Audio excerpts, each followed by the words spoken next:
আয়োজিত আজকের সাপ্তাহিক মান্যবর সভাপতি নন্দিত সুস্পষ্ট ভাষী পরিচালক নীতি নৈতিকতার পরাকাষ্ঠে আদিষ্টার ন্যায় নিষ্ঠার মাইল ফলক হযরত আলী রাদিয়াল্লাহু তাআলা আনহুর আদর্শে লালিত বিজ্ঞ বিচারক মণ্ডলী এবং আমার সামনে উপবিষ্ট সবুজ বাংলার প্রত্যন্ত অঞ্চল থেকে আগত নববীর পতাকাবাহী তারকাতুল্য ছাত্র কাফেলা সকলকে জানাই আন্তরিক শুভেচ্ছা ও অভিনন্দন। মুহতারাম হাজিরিন, আজকে আমি আপনাদের সামনে যে বিষয়টি নিয়ে দণ্ডায়মান হয়েছি তা হলো প্রিয় নবী সাল্লাল্লাহু আলাইহি ওয়াসাল্লাম এর প্রতি ভালোবাসা ও তার শর্তের আনুগত্যের অপরিহার্যতা। আল্লাহ পাক চায় যুক্ত বিষয়ের উপর কিঞ্চিত আলোকপাত করার চেষ্টা করবেন ইনশাআল্লাহ। মুহতারাম হাজিরিন, আল্লাহ পাক আমাদেরকে এমন একজন নবী দান করেছেন যাকে ভালোবাসা আমাদের শুধু ব্যক্তিগত দাবিদার নয়, বরং প্রত্যেকটি ঈমানদার ব্যক্তির জন্য আবশ্যকীয় লাজিম।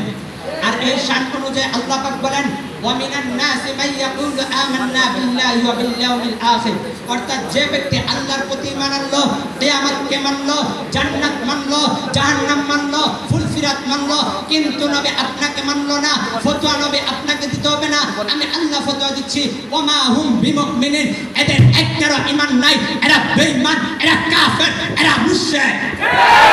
তাই নয়, আল্লাহ তাআলা আরো বলেন ইন কুনতুম তুহিব্বুনাল্লাহ, যদি তোমরা আমি আল্লাহকে ভালোবাসতে চাও, আমাকে মহব্বত করতে চাও, ফাত্তাবিউনি, তাহলে আমার হাবিব সাল্লাল্লাহু আলাইহি ওয়াসাল্লামকে ভালোবাসো, তাকে মহব্বত করো। আর নবী বলেন লা ইউমিনু আহাদুকুম হাত্তা আকুনা আহাব্বা ইলাইহি মিন ওয়ালিদিহি ওয়া ওয়ালাদিহি ওয়ান নাস আজমাইন, তোমাদের মাঝে কেউ ততক্ষণ পর্যন্ত পরিপূর্ণ মুমিন ঈমানদার হতে পারবে না যতক্ষণ পর্যন্ত তার পিতা মাতা সন্তানাদি সমস্ত কিছু থেকে আমি নবীকে বেশি না ভালোবাসবে। সুতরাং নবীকে কিভাবে ভালোবাসতে হবে স্মরণ করুন সেই খুবাইব রাদিয়াল্লাহু তাআলা আনহুর কথা।